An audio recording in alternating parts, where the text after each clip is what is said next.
COVID relief, foreign aid, and $2,000 direct cash payments. What's the truth?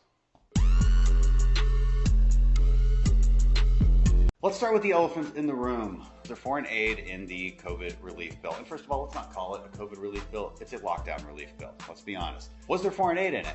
Short answer, no. Was there foreign aid in the annual spending bill? Yes. Was that spending bill voted on at the same time as the COVID relief bill? Yes. Did President Trump request just about all of that foreign aid in his annual budget? Yes. Look, should we have a debate every single year about how much foreign aid we're spending, what kind of State Department operations we are doing? Yes. In fact, we do have that debate every single year. It happens in the Foreign Affairs Committee, and we talk about that. And the president requests it for his own State Department every single year. We should have that debate. I am not totally convinced that all of that money is well spent. But I'll tell you what, I wasn't going to vote against COVID relief because of a very tiny, small percentage of State Department operations funding. I'm just not. I wish I had a perfect button to press when I voted. And I have a yes button or a no button.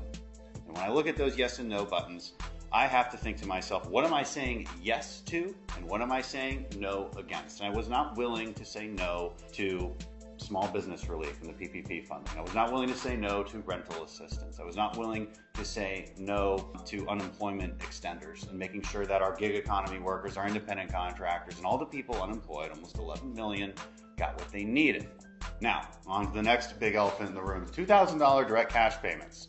So, as you can see from what I just said, it is not true that we were only giving Americans $600.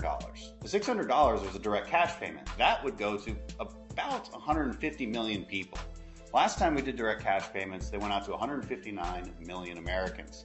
The question is, why do you need a direct cash payment if you've never lost your job and your income has stayed the same this entire time?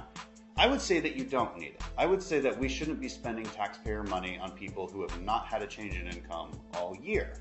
But when we talk about a direct cash payment, that's exactly what we're saying. We're saying that we should not only give money to those who need it, which we already are, but we should also give money to people like government workers, people who work here in the House of Representatives, people who work throughout federal government, at local and state governments. By the way, a lot of the same officials who've been locking down your businesses.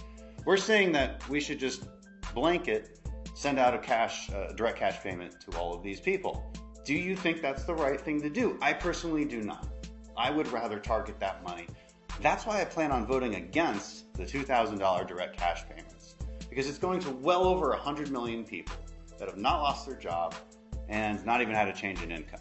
Meanwhile, we actually are helping the people who have had a change in income, have lost their job, and we're helping the small businesses rehire people so that we can give people the best kind of help, which is their job back.